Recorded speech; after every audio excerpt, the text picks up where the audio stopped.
tuning in to another episode of the Berardo Podcast. I'm your host, Tony Berardo. Each episode I focus on giving you fun, entertaining content on health, happiness, positivity, and anything else that's important to us humans. If you haven't already, you can follow me on Instagram at the Berardo, and don't forget to subscribe to the show by visiting theberardo.com/thepodcast, or just click that little subscribe button wherever you're listening to the podcast. Thanks again, and enjoy the episode. You're just funny. It's funny, the way you tell the story and everything. Funny how? Come here though. Yeah, he's crazy, see? Who are you? We interrupt this program to bring you a special report. Are you ready?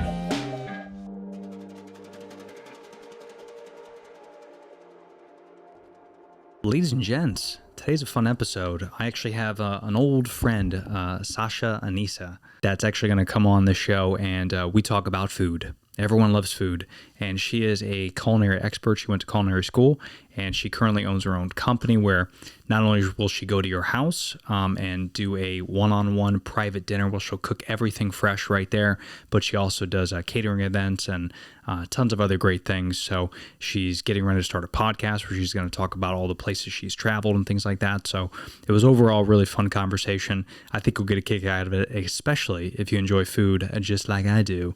Even if you don't eat plant-based, don't worry, we talk about all types of food. But before we get into that, I do want to thank our friends over at, check that out.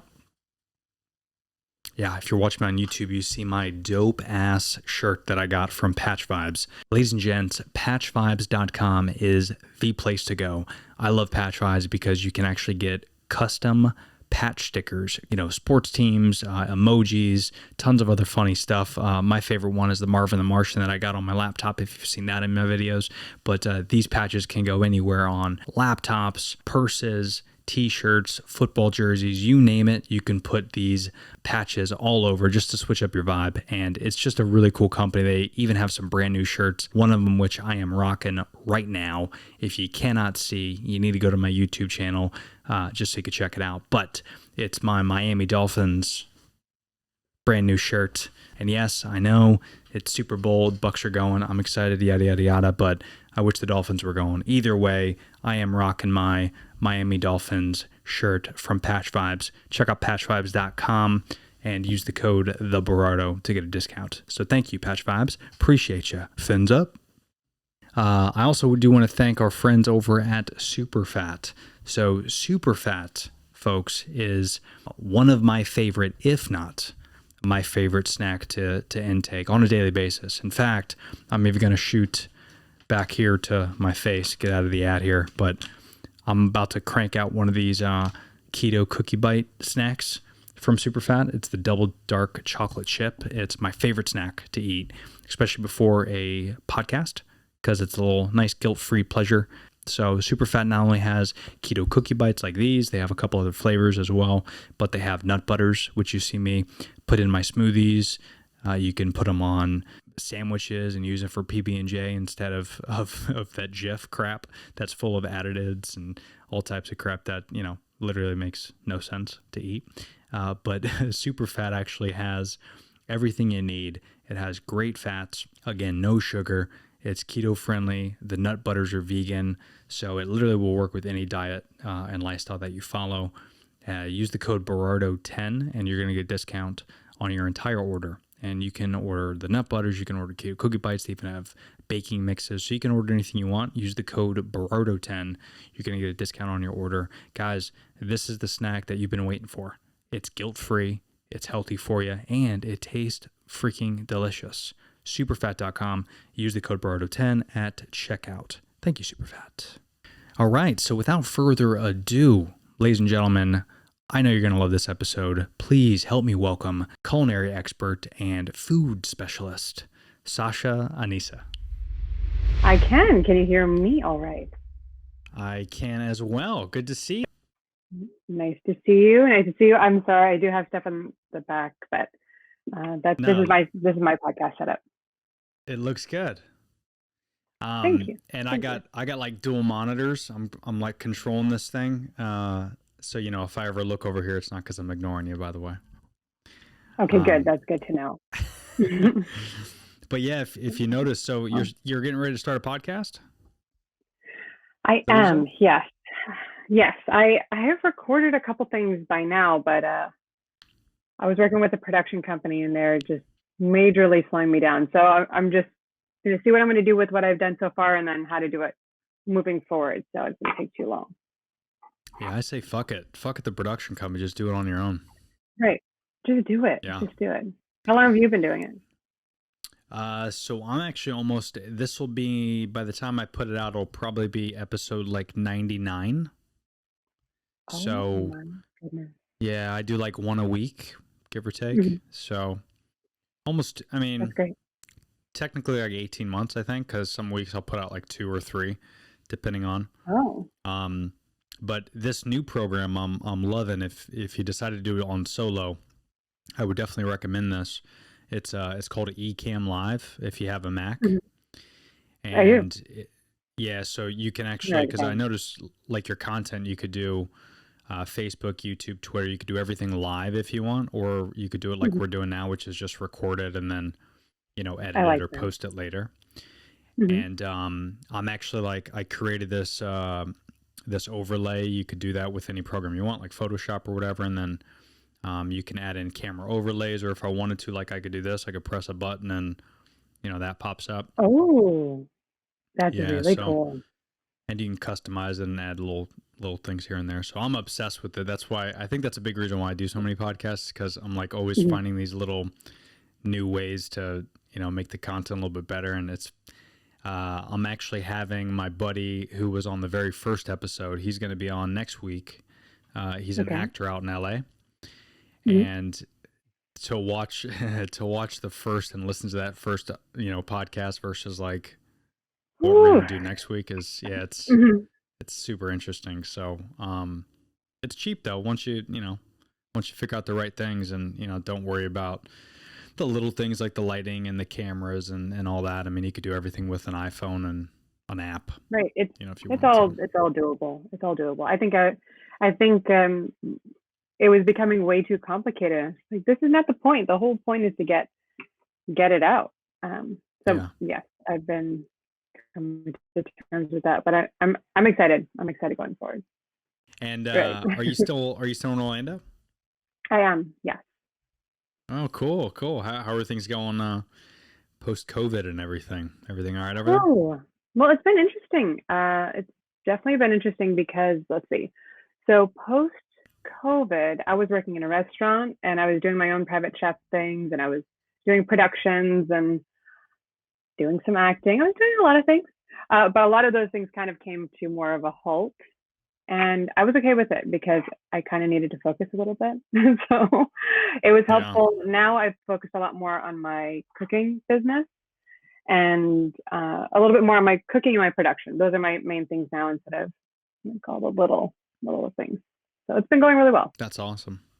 Mhm. Good. And so tell me about your cooking business, because I follow on the Instagram and stuff, and I see you post some stuff, but that's super interesting. So you do like private Right. cooking? So I do like, Yeah. well, I'm a private chef to begin with. So I would go into people's houses and cook a small or a big meal. The last one I did was, oh my gosh, was that just Friday? The last one I did was, I think, on Friday. It's hard to remember what day it is, but that was the last one I did. And it was just for a couple. And the husband was surprising the other husband for his retirement. And, I went in and I just made this a really, really fancy dinner. But I've also done huge events, but this was a little bit special. So I'm going to start doing a lot more of those one-on-one, especially because this is what it is now. You're probably not going to have that many people together, but who knows? Things are going to change, but people always need to eat. So there's that. Yeah. That's an excellent point. And yeah, I love the channel. It looks like the videos you were putting up too. I'm assuming that was with the production company where you're going around and looks like you're doing interviews and things like that. Yes, I have done some with them, but through the years, I've been with a couple different production companies. I've learned a lot the hard way, some really the Yeah. hard way, some after losing a lot of money. The problem, I think, was I was always this young girl that was like so excited and so ready. And like I went out to New Mexico to do some of this show. I went out to Puerto Rico to do some of this show. I mean, I'm going all in. So when Yeah. you lose, when you're all in, you kind of have to start back. But here we are now, and I've learned a lot. Yeah. Yeah. What about Well, you? good. Are you still working at the same job?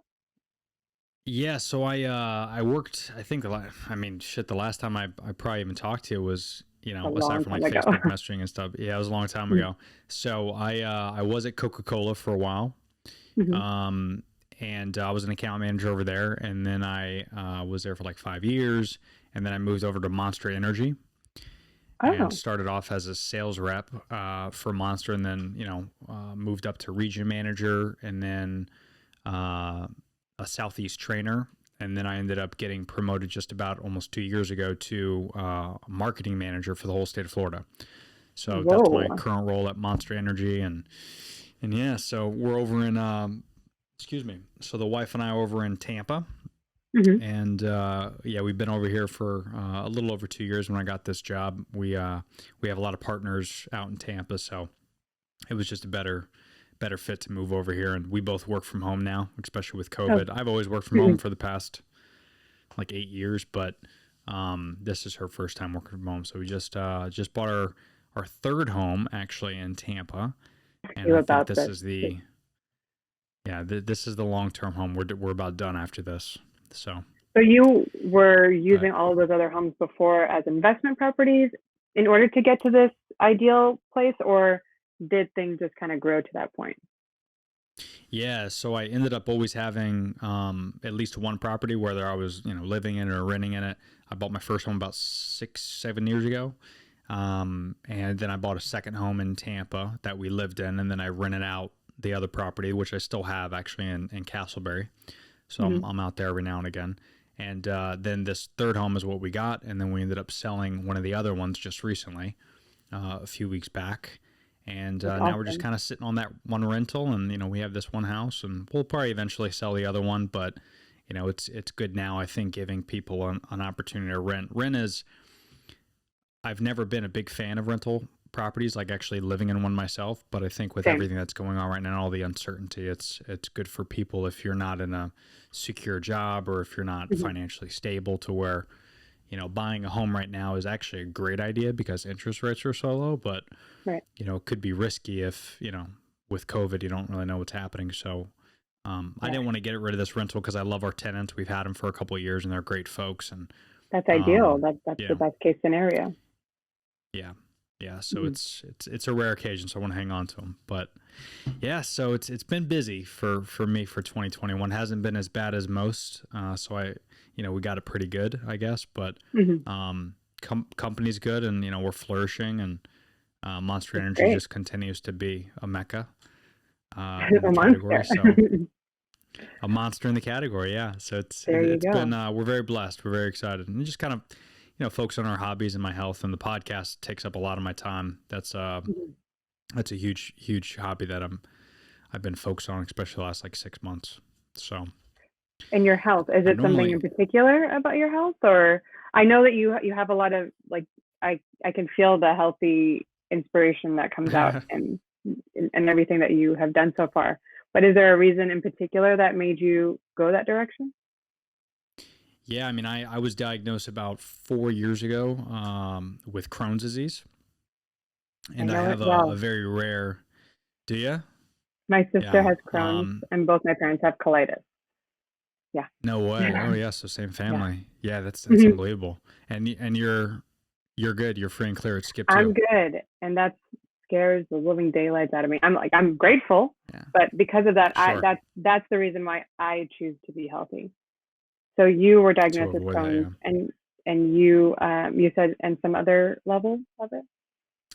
Yeah, well, it's interesting because it's a very rare case where most treatment doesn't work on me. I've tried a few things, but Mhm. I mean, you obviously know the disease pretty well. So with me, it doesn't happen. It's not as TMI. It's not as Mhm. aggressive as most cases to where like if I have spicy food, I got to run to the bathroom. Like for me, it's the Mhm. opposite. For me, it's like it it builds up, and I can eat Mm. whatever I want, and then just out Mhm. of nowhere my intestines could just close up on me, and then immediately I have to go to the hospital. Like there's no waiting. Oh, And that's Dangerous. Yeah, my stomach, blows up like 5 times the size, and there could be a lot of issues if I don't make it to the hospital and they have to pump me out, and it's like this whole thing. So that's happened to me probably about 5 times since I've been diagnosed, and we've tried different treatments, and just until about 2 years ago, I switched to plant-based only. So because I think, when we were hanging out, I was like eating everything under the sun. You know what I mean? Like there was no, Exactly. there was no filter. Young days. Yeah. That's right. Yeah. And I think either as I got older, and maybe I always had it, but because they say it's not really hereditary. I mean, it could be in, your bloodstream and based off eating habits, it's possible, but there's no definitive, reason behind it. There's no cure behind it. So me, I just kind of eliminated all the foods that I thought would bother me. Right. And now I've kind of figured out, plant-based is the way to go. I'll still have episodes here and there where it's like I have to juice the next day and just kind of like take it easy a little bit and, So your not have juicing alcohol. wasn't just for fun. Your juicing was like very, very purposeful to feel better. Huh. That's good. Absolutely. That's good to hear, actually. Yeah, especially a lot of like, turmeric and beets and really anti-inflammatory juices. Low acidity, nothing crazy, a lot of celery and cucumber, not a lot of apples and oranges, not high sugar, things like that. So yeah, that's something I've been experimenting a little bit with. And yeah, I was gonna say, it sounds like you've really got your research done. I think you've gotten much further than, for example, my sister has. The difference is, you said, this is what I'm going to do. I'm going to make sure that I don't end up there again. I'm going to try to do whatever I can. She's just been exhausted, and she's like, well, when I can eat, if I can eat something, I'm going to eat it. So it's hard for me to even say something because it's hard to wrap your head around how hard that is. Yeah, no, it is. And, if she needs help with anything, she could always reach out to me as well. Thank you. And I definitely don't have all the answers. And in fact, the opposite really, because most people that I've talked to that actually have Crohn's, deal with it in a very different way. And it hasn't really worked out well for them. But I always tell people that same thing with eating in general. And you could probably speak to this because, you've cooked meals for hundreds of different people that all have different, taste buds and feeling what's good for one person is not good for them. So Crohn's is kind of the same way. Really, any disease that's chronic, which is it might not work for anybody, it just works for me only. Let's say, but I could tell you that the big thing with this disease and really any intestinal disease is it's all eating. It's 100% eating. It's 100% stress related, and your parents could probably tell you as well, right? Because whether that's eating or not, it's your intestines. That's where your immune system is. It's, stress, they say, lives there. There's a lot of huge benefits of eating, right? Not just necessarily to avoid these diseases, but if you do have these diseases, you can actually reverse them in some instances. So I'm lucky enough to where I actually, I took off, I stopped taking all my medicine. So I'm currently not on anything right now, which congratulations, has been good. Thank you. So I am in remission. It hasn't gotten worse, but it's still there, and it's always going to be there unless I get my intestines cut out, which I'm not going to end up doing anytime soon. So yeah, it's been funky, but issues. Yeah, but what made you get in? Because I know you went to culinary school when a few years back. Oh gosh, straight. I got my associates in Orlando at Seminole Community College before it was Seminole State College. But I after I got my associates, I was like, okay, well, where am I going to go? First thing that came to my head is, I love cooking. Why don't I just go down that route? And I really wanted to open up an Italian restaurant, of all things. Very confusing. Nice. So I Good went choice. to, I love Italian food. It just like comes easily to me. I think I was Italian in another life. Gotta be. But, but I went to school originally to be able to figure out how to open up one. And then I realized that would be miserable. So I wanted to be I wanted to still be in the industry. I mean, I managed restaurants after school. I was in restaurants a lot, and then a lot of the things that was going on with my sister really got worse and worse and worse. And I realized I was working 80 hours a week, every single week. I was living in Miami at the time, and I just couldn't get away. I couldn't get away for a day. And my sister was in the hospital a lot. And the thought just came up, well, if something happens to her and I didn't go for the one day that I could, like I was taking a flight, going in, coming back. And if something happened, I would never forgive myself. So I ended up leaving that position at the restaurant. And it was a good thing I did, because that kind of like changed my whole everything. My sister was in the hospital like about 4 or 5 months at that time. And I was there with her in a row. Wow. And there were times I came in and they said, hey, she's not making it to tomorrow. So that's what it is. And, keep on hearing that kind of thing. And I'm living at the hospital with her. It just makes you kind of realize how important life is, and how every second who you're spending it with matters. Everything that I was missing while I was restaurant still matters, and it's still going on, and you can miss it in the blink of an eye.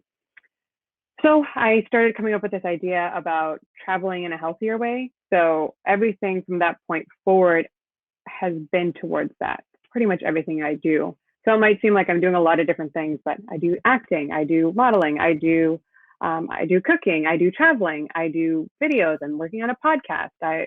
All of these things are all for that big idea of having a show about eating and traveling and living healthier. I love Because it. you've got to. There has to be something sustainable. That's right. Well, and that's a big reason why I wanted you to come on the show, because and forgive me, what's your website again? Is it? It's eatplayliveparty.com. Yeah. Liveparty, yeah. Or EPL And party. I'll leave all the links and everything, because I like the idea of, and I think a lot of more people need to kind of have that concept of like, everything you do, wherever you go, it's good to have fun and to vacation, but it's also important that living healthy is how you're going to be able to do things longer. And right. That's one thing that I really wanted to strive, on this show, is to talk about health, wellness, and just create good conversations with people that are experts in the fields, and kind of learn myself, but also hopefully give value to people that maybe are, looking for ways to, whether it's eat healthy or be healthy or, learn something. So that's why I want to get you on, because I see all the meals you're cooking and everything like that. And it's got to be, well, now I know why. It's mainly because of, your sister and your family is why you're eating healthy. But is there a specific diet that you're following when you're cooking for yourself in particular? Well, not necessarily. I try not to be too tough on myself. I think that's a whole part of my motto is eat, play, live. It's not just eating really well, but for me, it's different than for my sister, for you. For me, I know the things that make me feel good, and if I can, I like to stick with, protein, healthy proteins, like healthy meats and vegetables if I can, really healthy, or like whole grains. That works for me. That's not going to be necessarily what works for everybody, but that's like my basis. And what I think helps me a lot is, and what I try to bring to whoever I cook for, is bringing in kind of my travels, making it more various, and having that variety, so it's not boring. And I think healthy can seem boring to a lot of people, and that's just not the way it has to be. And it doesn't have to be just chicken and brown rice and broccoli. There's so many other things that can make that more exciting, or variations of that.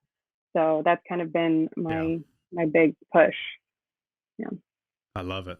Now, it's a good point. I mean, there's definitely not one specific diet that's good for people, like as a whole. These, like the keto diet and the paleo diet, and all these different diets and things like that that's good practice to kind of like start there. Right. But you know, you got to figure out what's good for you. And as you get older too, I mean, you know, your eating habits are going to 100%. change. Mhm. So, you And know, your it's eating habits important, you know, should what's change, I right. think. Mhm. Yeah. No, I agree. Yeah, that's a big thing. And then when you are cooking for, you know, whether you're catering for large groups or you're doing one-on-one, are you doing like a custom menu, or how does that typically work if someone wants to like book you for just for a dinner? Right. So if someone books me for a specific dinner, we go back and forth and we make sure it is exactly what they want. And sometimes people don't know exactly what they want, and that's okay. I work with that all the time. I actually find it quite exciting to be able to get that out of them and then create this event that is not like the last one. It's not like any other event I've ever done. Like every event is so unique. I love that. I love that. It's like being an artist. That's awesome. And then aside from that, just so I can keep it going, every single week I do make international type meals, that same kind of idea of what I like to represent, a little bit healthier. And then I do that every week and I deliver it and to the Orlando area. And I'm just trying to make that business a little bit bigger, and the more people that I can show those meals, the better. And also, I think right now during COVID times, people at first were like, "Oh yeah, well, I'm gonna try this and I'm gonna try that," and they're like, "Oh God," and you know, they get either bored with doing it themselves, or they don't even know where to go, or they don't even know how to cook in the first place. And I just want to help out in my own kind of way. No, Yeah. that's great. I love the concept. And so you're only, so I'm in Tampa, so obviously you Mhm. can't make it to Tampa, but how I'll, far are you I'll grow branching it. off to? Right, one thing at a time. Yes, exactly. How far out of like Orlando are you going? You going to like Lakeland, or like what's the? I do on occasion go as far as Leesburg, which is actually quite far from where I Oh am, wow, but yeah, I do have a lot of different clients in Leesburg and Mandora on the way there. So what if I have enough clients, I can make that happen. Or like maybe, you know, a certain time, like maybe once a month, I'll make sure I can go out that far so that everyone gets some of the love. But I have had some nice. interest from Tampa. So if I can figure out some people to join on to the team, then I can definitely grow it. So that's where I'm at right now. Yeah, Mhm. almost like a routine. You know, get them on whether it's monthly or bi-monthly or something, and just that way you're making one Exactly. trip. Exactly. Very cool. Um, And what is your preferred, if any, meal that you have for yourself? Do you primarily eat, you know, more like oh, fish, or you more red meats, plant-based, I vegan? Like, think what's your? I wish I could do vegan. I did it once, and I just lost so much weight. And I know that's like going to sound ridiculous to some people, but I really lost way too much weight because at that time I was obsessed with rock climbing and hot yoga, and it took me a lot of years to get back to that like healthy place. Like, okay, maybe Yeah. that doesn't work for me. But let's see. I And gravitate to by chicken a and lot. and by the way, I should say, being vegan does suck. I mean, that's just, you know, Yeah. me. I mean, if I could choose, and this is coming from an Italian, like, Mhm. it's very Oh, God. difficult for me to skip, you know, pasta and meatballs and, you know, hearty soups and, Mhm. I mean, just pork and lamb and capicola and pastrami and salami. I mean, forget it. I Right. can go on and on. The salted It's meats everything. is the one thing that Mhm. I've missed so much. But yeah, it's tough. My dad always busts my chops, but it, Mm. you know, and again, like you said, it's only good for me. I mean, it's always great if you want to be vegan to help the environment, and you know, there's some serious impacts about factory farming Right. and all that stuff, and you know, being vegan and following a plant-based diet is there's a lot of noble things involved in it, but it's very difficult. You know, people forget that. I mean, you can't have cream cheese, Right. cream There's fucking so many cheese. I things mean, that you don't even think about. Uh, so many for me, things. I Yeah, would once you get into it, love. I actually felt really good when I was vegan. I mean, it wasn't that long, but while I was doing it, I felt incredible. But yeah. uh, I actually, as an adult, got an allergy to cashews and bananas. And as a vegan, you probably know that's in everything. Oh In no. everything. Yeah. Oh So no. Well, and your background is Indian? yes, so my ancestors are Indian, but my parents are from Guyana, which is in South America. It's Okay. like a Caribbean like culture. So, but I was born in the States, so I'm a mixture of a lot of things, which is Yeah, kind of but nice. you get all that good background food too. I mean, Yes, yes. the So, Caribbean and Indians are great with. I mean, obviously they're primarily mostly vegetarian, right over there. well, okay. In India, yes, a lot of people are vegetarian, but we're not that kind of Indian, so we're not. But Oh, okay. no, that's okay. That's Yeah. but in Guyana, the Hmm. everyone eats a lot of curry, but they eat a lot of, let's see, roti, and that's like the bread, and rice, Mm, and meat here and there. But yeah. there are a decent amount of vegetables. But whatever it is, there's something that most Guyanese people that I know either it runs in the family, a lot of diabetes, a lot of heart disease, a lot of high blood Mm, pressure. So it some of these things are hereditary, and some of them, even if they're not, I think as families grow and as they keep on going, they might have some of the same habits, and that could be what's mm. continuing all these same things. I heard it somewhere. So I'm trying to change those habits, but trying to like figure out how to hold on to some of the culture because I don't want to lose it.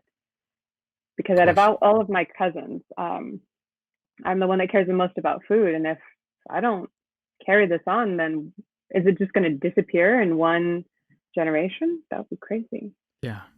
Yeah. Come Yeah, on. You got to keep the food going. Food. I love what you exactly. said. It's like everyone likes to eat. Nothing's going to change.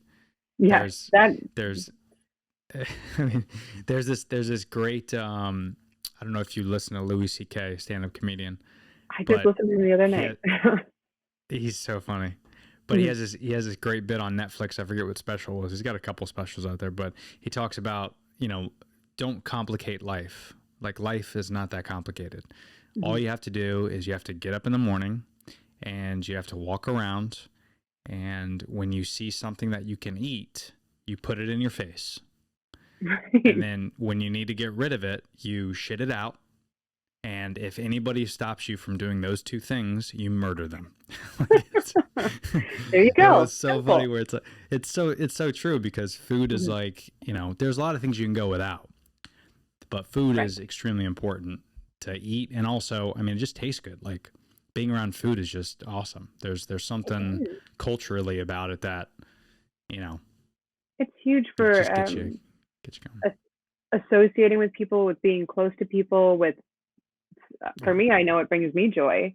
Uh, for feeling healthy and giving you energy, it's food is life. It really is. That's true. It really That's is. true. Oh, but But while you were talking but about meatballs, I need to tell you, oh, Beyond meatballs, yeah. Beyond Meat has some incredible Italian meatballs that you should definitely try. Meatballs, So you know. so good. I Yes. actually use the ground beef that they have, and Mhm. then I like make my own meatballs with breadcrumbs and cilantro and parsley and all that. But yeah, I heard they actually have Italian straight up meatballs. I think they're frozen, right? And they're already Yes, pre-made, yes, and you they throw are. them in the They're really good. yeah. That sounds great. Beyond is crushing it.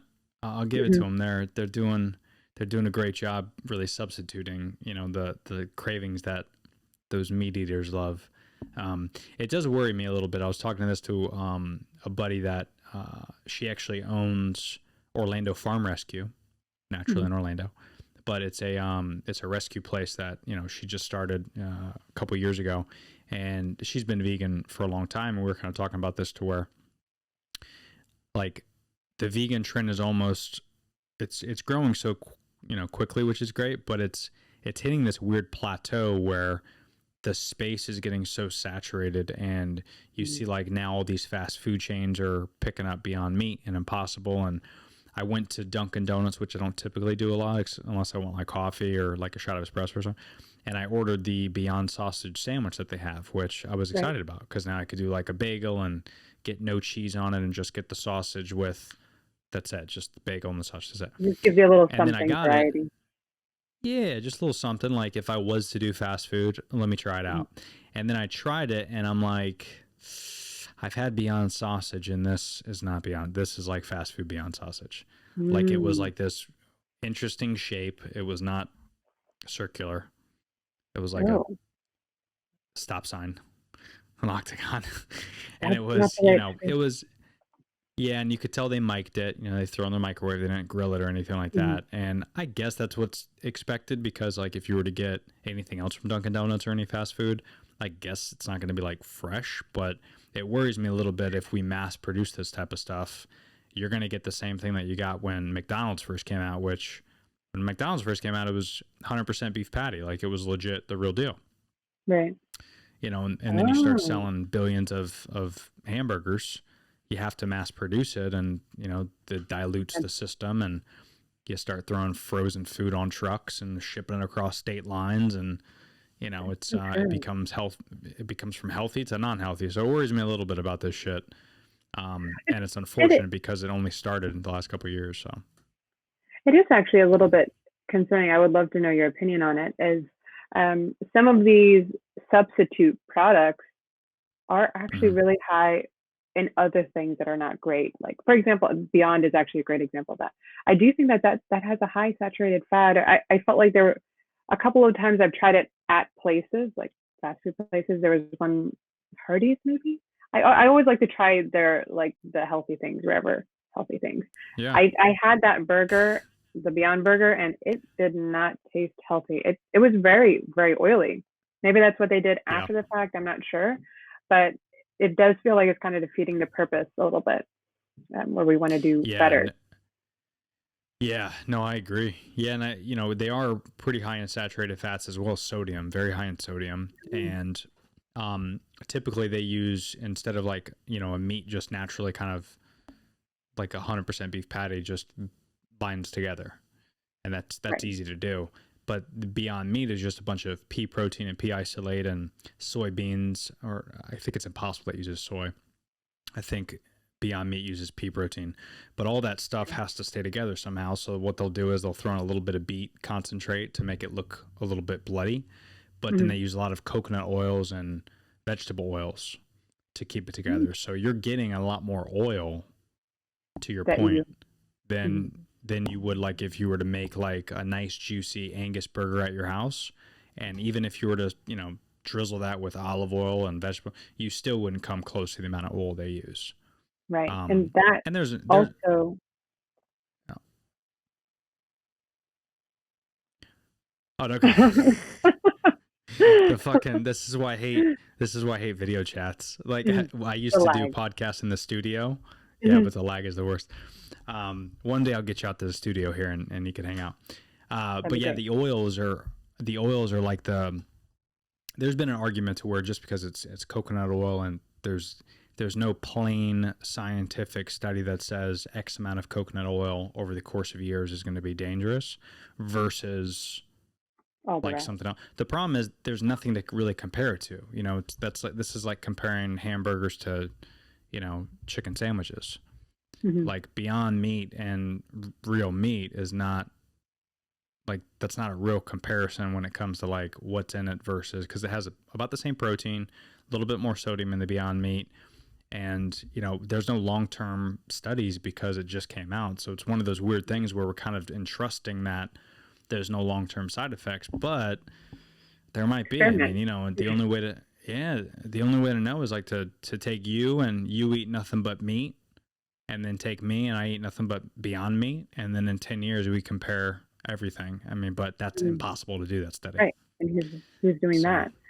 But, yeah, and they should though. that also goes to the point of you have to do what's right for you, and I know that it kinda seems like a cop out, but, um, if you can eat meat, For sure. sometimes that is a better option, because it's just that you can still eat meat in a healthy-ish way. I like to use healthy-ish a lot because when there are so many sides, it depends on which way you're looking at it. Is it better um, in in fat? Is it better in protein? Is it better in fiber? Is it better in calories? And there's so many ways you can look at it that if someone's looking at it a different way, that same exact meal that you think is healthy, they can say, oh, well, you're not getting enough vitamins. You're not getting enough this. Like, well, this is what works for me. So, yeah. Exactly. Mhm. And I think a lot of it has to do with, me personally anyway, is I always look at it like if I can eat whole foods, like not go to the store Whole Foods, but like Mhm. if I can actually eat foods that I know for sure, and I'm sure you do this too being a chef, is if I'm going to get, like a veggie burger, instead of buying it at a store frozen, I'd rather just make it myself. Right. Same thing with ranch dressing. I mean, ranch dressing is very easy to make. Mhm. Instead of doing that, get it yourself. It's only like a couple ingredients, right? Buttermilk and like 3 or 4 other things and seasonings, things like that. So there's a way where you can just make it. It's more difficult to challenge, but a lot of this stuff has so many ingredients to sustain a shelf life and to keep it on the warm shelf at the grocery store for so long. There's so many preservatives that we don't even know. And some of this stuff, if you don't know what it is, it's like, why would you put it in your body? So, right. Like you wouldn't use it at home. If you buy, right, 100%. Like if you buy a bag of strawberries straight up from the farmer's market or wherever you go, it's just a bag of strawberries. There's nothing. And we do this too. We'll take like a bag of strawberries and we'll mix it with some cane sugar and heat it up for 20 minutes, let it boil, then throw it in the fridge for another 20 minutes, let it cool, and that's jam. That's all it is. There you go. Wow, it's amazing how many other products go into that jam jar that you buy at the store. Oh my gosh, that sounds delicious. I'll do it that way. Oh, it's great. And by the way, we throw in a little mason jar. We put a little label on it. It's the cutest thing in the world.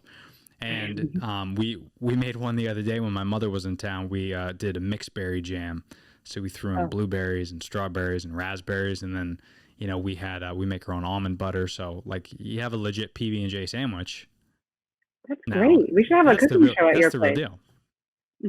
Yeah, well, again, our skills are it's like more than 5 ingredients, unless it's Italian food. Italian food I can cook like there's no tomorrow, but unless it's more than 5 ingredients, we're a little bit challenging there. But it's once you do it and once you realize, A, it's a lot better, but B, it's so easy to make this type of stuff. Like, unless you're stocking up for the apocalypse, you don't need to buy this shit in a jar and stock up on these large containers. I mean, in fact, because we love to cook, we're starting to do a lot more like subscription boxes, which we're trying out.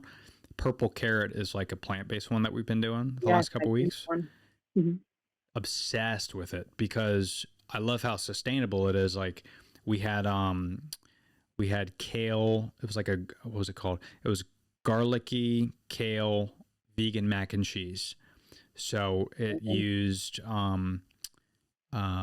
chickpea pasta as the pasta, which again, there's nothing like good old wheat germ. I get it. Right. But but the chickpea was pretty good. So it had that, and then you make your own Alfredo sauce, and they used garlic, onion, vegan cheese, mozzarella cheese, and then almond milk.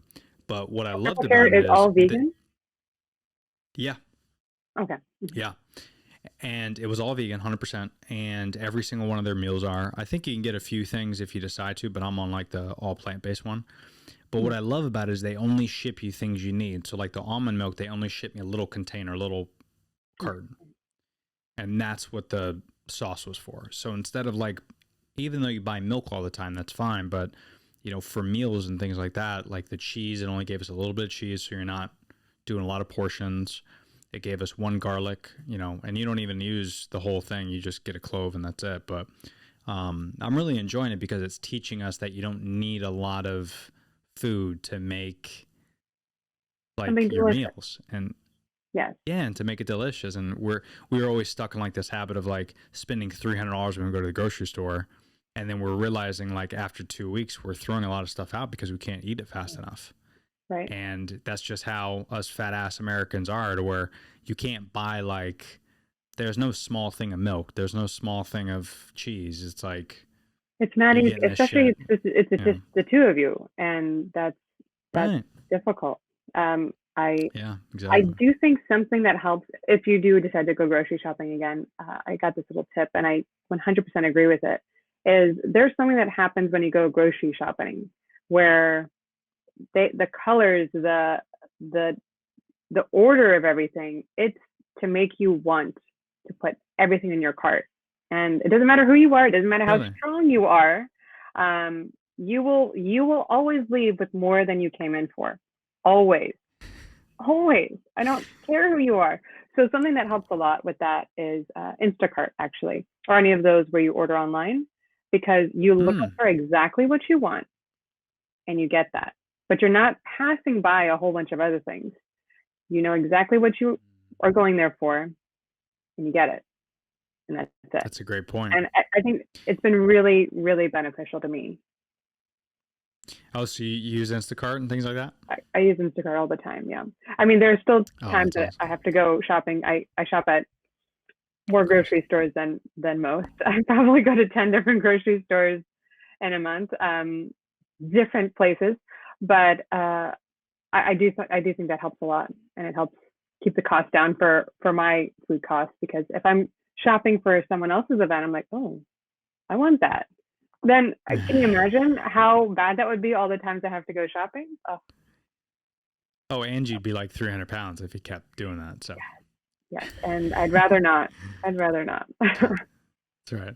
That's a good tip. I didn't even think about that, because especially when you go grocery shopping and they have like those little things where they're little snack bars or little chocolates or those like trail mix buggy. I shop at Sprouts a lot, so those big buggies where you could just grab a scoop and just pay for like a little sample if you want.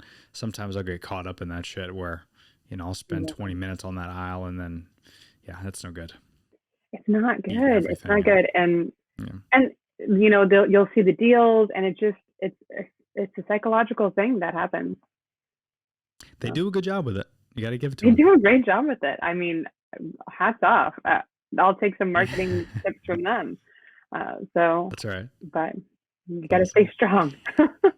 Yeah.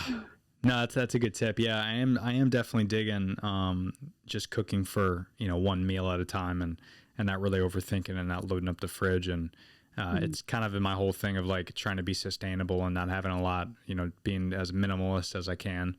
Right. Just to not waste food and things like that. And are you finding it yourself when you're, cooking these meals for these large groups? I mean, are people typically, especially now with COVID and everything, are people usually doing events and parties, or are they doing more one-on-one type of stuff that you're cooking for? It's more one-on-one, and it's more pods. It's more like just the families at home, which I'm happy to see. But I have seen some large events, some shamefully large events, I'll be honest. But it's not my point of judge, and I am happy for whatever anyone's story is. But it is interesting to see how differently people take this. The ends of the spectrum. My sister, because of what's going on with her, one of her doctors said, "Hey, you shouldn't leave the house. You're that person that you should be nervous." And she said, "Okay, well." She hasn't. She really hasn't. It's been pretty much from March on. She probably has seen, like, she's probably walked outside because I pushed her to, because that's good for your health too. Maybe 5 times.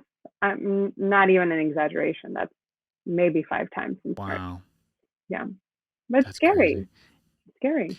Yeah, I mean, I'm dealing with it the same way. I'll go out, but I load up on vitamins, and I get a lot of exercise, and I go outside as much as I can, because you're right. I mean, that's vitamin D in particular is proven to be extremely beneficial to prevent COVID and things like that. So I definitely take a lot of supplements to combat that. And even being primarily plant-based, a lot of people make fun of me. They're like, "Well, how do you get your nutrients?" And I go, "How do you get your vitamin C?" And they go, "Oh, oranges and this." And I go, "Okay, I do that too." What about your vitamin D? What about your I mean, there's really no supplement that you can't take that you can get from food. I mean, of course, it's better to get it from food, but like, omega-3s is a good example to where, you have to, I mean, that's obviously important, and I don't get it from fish oil. So I get my omega-3s, from supplements and, from certain foods. And of course, nuts and beans and things like that are always good for that type of stuff. But you just have to do the research. And, if you live in Seattle, right, where it's primarily a lot of rain and clouds, I mean, you need to intake more vitamin D than us here in Florida, right? Because we could just go outside and just soak it up. Yeah, it's pretty great. I do love Florida. It's even though it's been kind of cold lately, it's still quite nice. Snowing horribly in other places, so I'm grateful. Yeah, we got lucky. I mean, even I think this morning I woke up, it was like 40 something degrees in Tampa. Mm-hmm. Yeah, it's been nice, especially with our new place. We got a fire pit now, so we've been sitting out there every now and again, and which you never get to do in Florida. So the days that you can do it, you got to take advantage. Mm-hmm. Exactly. Absolutely. So aside from eating healthy and cooking for folks and all that, is there any habits that you take on as best practice to stay healthier? Like working out? I know you said yoga earlier. Yes, yoga. I mean, there are a lot of different things, and if I'm being honest with myself and everyone else, I go through stages where I do it a lot, but because I have a lot of different things that I like to do, I let myself choose. So I do have my workouts that I've been doing. I have been like an old lady, and I've been trying to get up to at least like 4 or 5 miles at least of walking a day, which is good when you're home and you're sitting on your butt and things. So yoga, I'm in a little bit of a slump right now, but I normally do a decent amount of yoga. Meditation every so often, and something else that I think has been really helpful are affirmations. It's a whole nother story, but and writing in my journal and just kind of checking in with myself. That's a huge part of health, and it's almost like having a therapist, but it's you. And that's been really helpful. Especially, my mood has been up and down. My career has been all over the place, and you having to pivot all the time. I'll have a smile on, and I'm going to stay positive, and I'm ready to go. But there's still the parts inside that feel a little bit, like it's not easy. It's not easy. So it just helps to have that check-in, I think. Yeah. Yeah, that's a great point. All good stuff there. A lot of good nuggets in there. Journaling is one thing that I've always done for a long time. In fact, that's the reason I started this podcast. Was I used to journal for years, and I had my own blog. I still do, but I don't write as much. I mainly use it just for the podcast. But I used to just write on my blog about little things I was thinking, little ideas and thoughts and recipes, and just a way to put like pen to paper is just so beneficial, even if it's just nonsense and doodles and sketching is always great. And even those books where you try to color and stay in the lines, those are really great to relieve stress. And definitely I've noticed I stopped doing my actual physical journal, and now I just do everything on the Mac, and I've noticed the difference to where if I write it on paper, there's something about the paper. I don't know what it is. It's mentally. I think it's like the connection to your brain. There's something about your fingertips, which I learned about food. When you eat food with your hands, there's something about the act of doing it and touching your fingertips and you feeding yourself that really does this connection to your brain. So I think that's also another part of the writing. But it's listen, if you do it on your phone or something. I know. Listen, if there's anything Avatar has taught us, is we're connected to everything. So right. And it was in a movie, so it's got to be true. But yeah, there's definitely something. I never thought about that connection, though. You're probably right, because that makes a lot of sense. Is like writing it down, and you actually have to tell it's almost like you have to tell your hand to write things out, as opposed to like if you're on your phone, it's almost like just, I don't know, something's taken over where you're not even thinking properly. And I feel like making your brain work a little bit harder is one thing that really helps. That's why reading's great versus like listening to an audiobook. Like I've done both, and I can't focus when I read. Like if I listen to an audio or podcast, I focus a lot more, but I realize that I don't retain it as well unless I physically read it. It's a very interesting thing, and that's probably just how my brain works. Not everyone's like that, but I've realized that where if I like listen to an audiobook, I can't remember like chapter 1. But if I physically read it, then it hits me different. I don't know what it is. Maybe because I'm more visual. Maybe it could be because you're more visual, and I think I'm also visual, but I'm kinetic. I don't know if that's the exact way you use that word, but when I'm moving, I will retain the information better. So I'll listen to audiobooks while I'm riding my bike, or I will read on my phone, or because it's a little easier, but I will read while I'm walking. And it's kind of, it helps me just like take it in. And also it's like a 2-for-1 special. It's 2-for-1 special. And is that kind of what attracts you more of like the podcast? Is that you're more, you're enjoying the audio content aspect of things, and you wanted to start your own podcast that way? Well, I think a lot of what I've done in the past has been so visual, and I've done a lot of the visual side of things, which is fun, and I really enjoy that. But obviously podcasts are visual and they can be audio as well. But I think just taking out the part of, okay, it's mainly just a conversation, not we have to edit in this, we have to edit in that, we have to make sure that, this angle and there's a change up. I think taking that part out of it was what interests me the most, because then you can get out a lot of content. I think that was what drew me to it the most. Yeah, for sure. And that's, hell, even my very first podcast was just on, you got an iPhone, it was on voice memo. I just pressed record and just started talking. Didn't even have a mic. I just kind of did this and uploaded it, and that was it. But yeah, I was hooked. And I've always been a big podcast fan too, which is a big reason why I wanted to do one. And I love the idea of long form conversations. That's like the one thing that's the sexiest part of a podcast to me, is like when I talk to my friends, like you get way more out of a friend conversation. Right. Like if it was either face to face or FaceTime versus like over the phone or texting. Like there's something about that visual aspect and that long conversation where there's no interruptions, and it's just like two people chatting, where you can just, get so much more out of that conversation. And I've realized that I didn't do that enough, like with friends. So that's kind of how my podcast started, was just interviewing friends and shooting the shit. And then it kind of grew from there. So the fact that you even have, content ideas behind it, you're going to be one step ahead of the game, because I was not prepared at all for what a podcast should be. I just kind of pressed record and winged it. Well, that's the best way to learn. That's the best way to learn. That is. I got thrown in the pool and I learned how to swim. That was it. Exactly. And when are you planning on launching this bad boy? Oh gosh, I have them edited. I have at least 6 or 7 episodes edited. I just need to, figure out where it's going to live, and then let it live, and get some of my other things scheduled going forward. Well, like one of my first, I think what I was trying to do is I was trying to make way too specific of a episode. So my first episode was with a friend of mine who went to Peru. I also went to Peru, and we pretty much spoke about our trip. And in the meantime, you get to learn so many different things about the food and the culture about Peru, which was so much fun for me.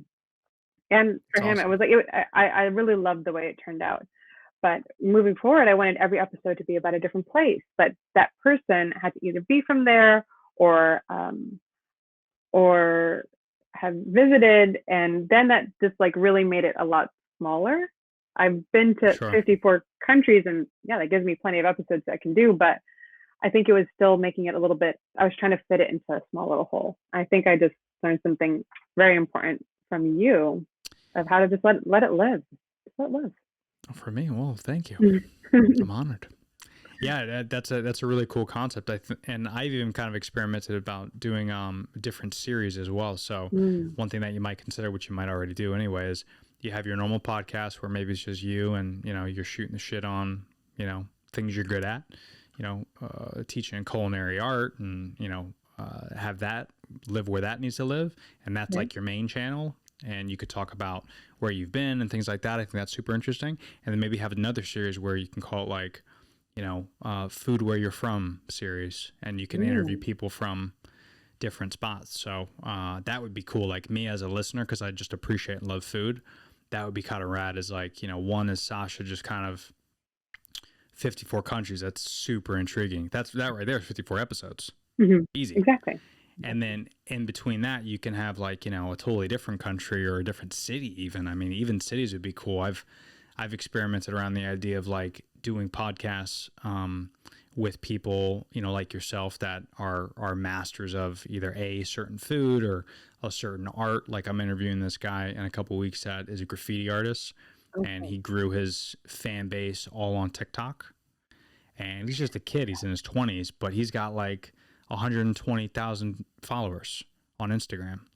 And he just started it just by doing TikTok things. And I'm like, dude, that's an art. Like, but I would love to get like a podcast on just that. Like, how does a person become that creative and come up with an idea to do it? And I think for you, that'd be kind of cool where you could just even talk to people in Orlando and say, hey, this is, an Italian restaurant that's really cool. What do you think about this? And like that to me would be a cool podcast, is just shooting the shit with like a chef or a manager at a restaurant. Cause I'm always intrigued with stuff like that. And we have some incredible chefs and restaurants in the city, in So Orlando. many, And there's actually, it's been good, as I said, this time at the house to kind of focus a little bit more. And I was always going on trips, and I was always in and out and in and out. I think in 2020, I had 7 canceled trips, all international. So like it hurt me a lot. And most of those places are places I haven't been. So, but that's okay. Listen, I'm not gonna cry about it. I might have cried about it. No, but it's given me a great opportunity to kind of look at what we have here. Yes, Florida. There's a decent amount to do in Florida. There's a decent amount to find in Florida. I found somewhere where I passed by this place for, I think, 16 years, and there was a park. There was a little trail to go to a park so close to where I've passed for 16 years. I never even knew existed. And just because I had the time to, take some more walks, like do some more things, like be a little bit more grounded. It's been really nice. And now it has me looking towards the United States, which is something I never really looked to too much, because I'm always trying to get to go somewhere else. So I think it's a good time to focus here and then take it out there. Yeah, that's a great idea. I mean, even just, like coming over to Tampa or, South Florida. I mean, Tampa's more like big into seafood and things like that. And then, Orlando's just a plethora of just tons of great chefs and places to eat. And then, South Florida, you have like, Little Havana, and you have, Creole food, and you have, there's so many, there's so many great things to do. So yeah, that'd be interesting. I'm excited about hearing your podcast. I would even have you check out, unless you want to go the production route, is check out Anchor. That's one thing that I started. Yeah, I started doing that my first few episodes, and then, but you have a website already, yeah? I do. So I started with a website, and I have WordPress. If you have Squarespace, it's all the same, but each website now has the capability to host a podcast, and you would essentially record like you said, it's already edited. So if it's audio and video won't live on your website. It could if you wanted to, but you could put that on YouTube. You'll probably get better views that way. But the audio, and link it from there. But the audio portion is what I do. So I'll upload my audio, and all a podcast is just an audio blog. So I'll upload my audio to my website and kind of create a blog, and then I'll link my audio player at the end of my blog, and then you submit that page, that RSS feed is what's called. You submit that RSS feed to Apple, Android, Google, Spotify. You submit all that, you'll get approved. Everyone gets approved. There's like 5 trillion podcasts. But that's all I did. You submit it once, you submit that RSS feed, and every time you post that blog and you upload the video, in Amazing. audio, it automatically goes everywhere. It takes like 6 hours and then it just launches everywhere. Well, perfect. I will So do that. Oh, you're giving me yeah. that. This is incredible. How I definitely needed that little just boop, that little bump to just let's go. Let's do this. Why Let's do it. why I'm wait? stoked. I'm stoked to listen. Yeah. I wish I can give you value on your podcast. There's no reason for me to be on your podcast unless you want it. I'd love to be on it. What are you talking But about? like because I don't know about food a whole lot, like I feel like you you should have experts, but it's it's your podcast, whatever if you want to have me on, I'd love to be on. It'd be great. Well, you have an Um, interesting perspective when it comes to food. You don't have, you being completely plant-based. That is a yeah. whole thing that I think a lot of people want to know more about. I think just even Yeah. having a plant-based meal a day or a plant-based meal a week, like if that seems too hard for you, is a great idea. I don't care who you are. Like that can't be bad for you. Yeah. So No, for sure. Yeah. why not learn more Yeah. about Good call. that? Yeah, and I think again, just getting away from that's why I love your concept of what you're doing is when people like eat out and things like that. Like, there's a different feeling that I have, like not just aesthetically, but just when I eat out. Like I ate out at Bahama Breeze because that's my mom's like one of my mom's favorite spots for some reason. Mhm. And I took her there the other day for her birthday, and we haven't eaten out a lot, especially with COVID. We just don't eat out. We always cook from home. And that versus cooking from home, you feel way different eating out. It's like Oh, this definitely. Mhm. gross, full of sodium and, full of seasonings that are unnecessary. And it's not just a knock on Bahama Breeze, but I feel that way every time I eat out where there's something funky about it. You don't know what they're putting in it. And I'm sure it's not like that movie Waiting. I'm sure everyone's treating Right. the food Not that bad, completely hopefully. fine. Depends on where you're going. But It depends, yeah. it's almost a guarantee that they're using more butter, they're using more oil, they're using more salt, they're using more plenty of things that you wouldn't use at home. Right. And that was huge for me when I was in culinary school, because the way you learn is you learn about the French style to cook. The French style to cook is all about butter, and some more butter, and it's all about making it taste really good alone. It's definitely not good for you. And I remember being in class, and the chefs are as mean as you'd think, and like what you see on TV, like the mean chefs.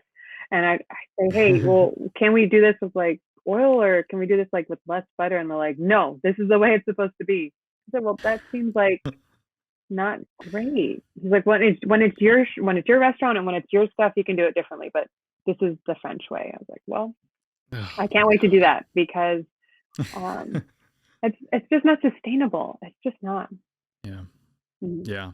Well, and again, we always go back to like 100 years ago, the way we ate versus now is a lot different. Now because we're adding in more processed foods on top of that butter, it's even worse for us. Like maybe back in the day, if it was like, you're outside with your family and you walk in the farm and you kill your chicken and you chop it and you pluck it and you cook it right there and then you add butter. All right, no worries. But now you're getting your chicken from like a different state and it's been frozen for 6 months, and now you're unthawing it and it's sitting in room temperature maybe in a restaurant like it, and then you're adding the butter. It's like now shit's getting squirrely. So yeah, so the things have changed a lot, and I think people need to adapt to it. And it's kind of it's the FDA's issue, I think, because they don't give us a definitive. It's so corrupt and it's so crazy on that side of the fence. I mean, hell, when we were kids, the food pyramid was totally different than what it is now. So different. Like, can you believe it? They're like, you have to make sure you eat a lot of bread, all the bread. Like, why? Who came up with that in the first place?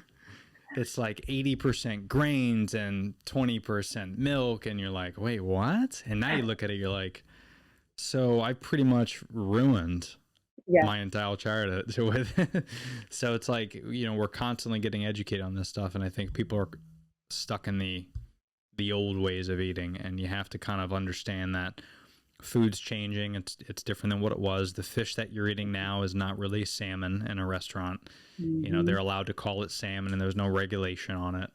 And there was one documentary. Maybe you could speak to this. Damn, I forget what it was called.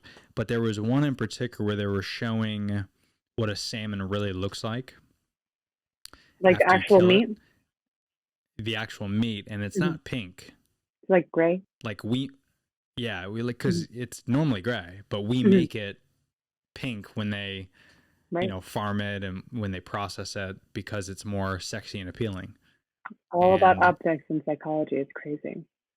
It's madness. And there was one fish that really called out to me. I think it was called the orange roughy or orange, I forget what fish it was, but they renamed it because the actual fish was like a disgusting name, but it was super easy to get. But they called it an orange roughy, and it's not orange. And the roughy part makes no sense. They made that name up for the fish just so they could serve it at a restaurant. It's crazy. So on that note, there are certain types of fish that people don't want to eat anymore, like tilapia, for example. There are a few of them out there that people don't want to eat them. So they'll have that fish still come out, but they'll call it something different. And they do this in restaurants. This can happen at a lot of different levels of the restaurant. A restaurant can order from a purveyor a certain fish and give you something else. And then from that point on, it's wrong. Or they can sell it to the customer with the wrong name. Did you know that was happening? Really? Sorry if that ruins anything for you. But yes, it happens. It definitely happens. See, I've heard about that, but I've never talked to anybody that, you know, is in the culinary. Never worked in any of the restaurants I've worked in. But it definitely does. It definitely does happen. That's madness. And, you know, again, there's no regulation. It's not like there's restaurant police that are running around making sure. Right.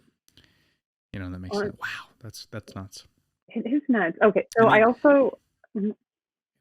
I was going to say, I mean, it kind of makes sense because if you really think about it, I mean, these guys and gals could put anything they want on the menu, and what are you going to do? Like, you're not ordering it. it. That's on you. Yeah, you're ordering it. And it's hard. Life. It is crazy.